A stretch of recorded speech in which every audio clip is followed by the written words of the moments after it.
Hello, Venture Atlanta. I'm Ian Campbell. I am the founder and CEO of NextInput. NextInput is commercializing some revolutionary touch technology that solves some key pains in a vast and growing market, large and growing market. Since we formed last year, we've made considerable progress. We've actually got products out on the market today that use our touch technology. We were a finalist in the GRA Tag Business Launch Competition, a top 4 finalist. We were a finalist in the CAP Venture Pitch Competition, and we became an ATDC company this year. The touch technology market, it's a $4 billion market, and it's expected to double by 2013. So it's actually one of the fastest growing markets within the $1 trillion electronics industry. And it's one of the few markets that's still growing by double digits despite the economic downturn.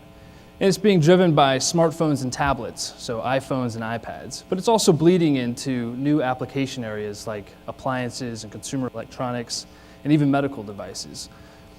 The problem with existing technology is that it's expensive, it's fragile, and it's power hungry. Currently, the touch screen on an iPhone accounts for about 15% of the cost of the device, so it's one of the primary cost drivers. It's also extremely fragile. Just as a show of hands here today, have any of you ever cracked the touchscreen on your smartphone? Who in here actually knows someone that's cracked the touchscreen on their smartphone? Okay, that's everybody. And it's extremely power hungry, so it actually accounts for about 25% of the power consumption of the device when the touchscreen is actually active. Our solution is a force-sensitive touchscreen solution. So it doesn't work like the capacitive touchscreen on your iPhone or your iPad. It doesn't actually require electrical charge to activate. And the reason, the benefits are that it is about half as expensive, so we can actually reduce the component cost. It's less complex, so we can get rid of some components.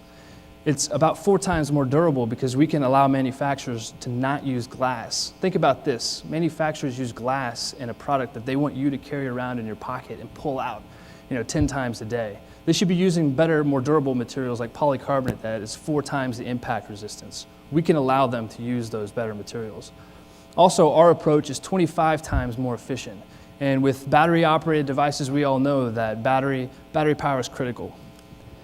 Also, we provide user benefits, so we can actually sense touch through gloves and through fingernails. This is a primary complaint with iPhone and iPad touchscreens from women, is it doesn't recognize the touch from a fingernail. Also, our solution can work in just about any environment, including underwater. It also works in harsh environments like high humidity environments and fog.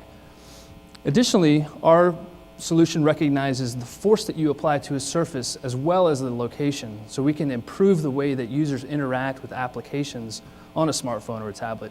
We can improve how users cut and paste, how they navigate around in documents, or navigate through a map. We will operate on a licensing model. This allows us to reduce our upfront capital costs. We're basically selling our IP portfolio out to existing manufacturers to manufacture our solutions. And our IP portfolio consists of device patents, manufacturing method patents, proprietary firmware and software. And we will license that technology out to manufacturers that will end up putting it into the components that you'll buy. And with our licensing model, we'll charge an average of 10 to 15% royalty on gross sales, and that translates to about $1 to $5 per device. And with the 60 million devices that use touchscreens that are sold every year, we have a huge revenue opportunity.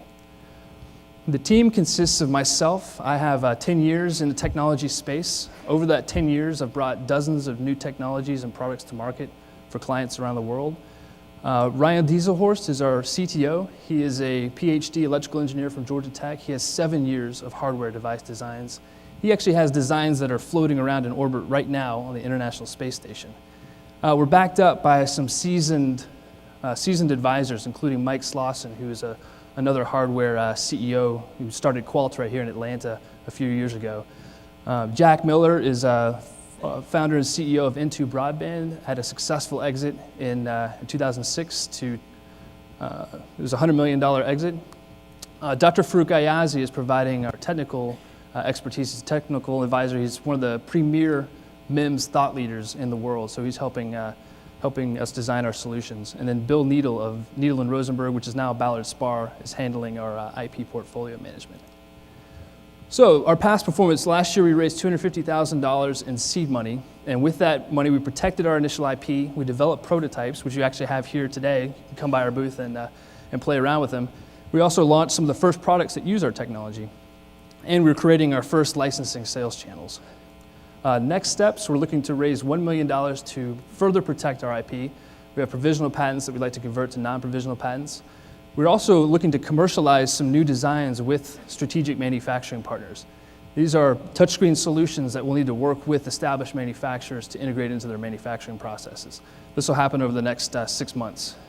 And finally, we'll be developing new sales channels with both original equipment manufacturers, the Apples and the Samsungs of the world, and also all the manufacturers that make components that go into those products. So in summary, we have an experienced startup team. We're operating in an expanding market, and we have some proven game-changing technology. I'd like to invite all of you to come out to our booth and actually play with our demo proofs of concept. We're next to the beluga whales, so we actually have the best view of the beluga whales as well. So that's another good reason to come out and visit with us. Thank you very much.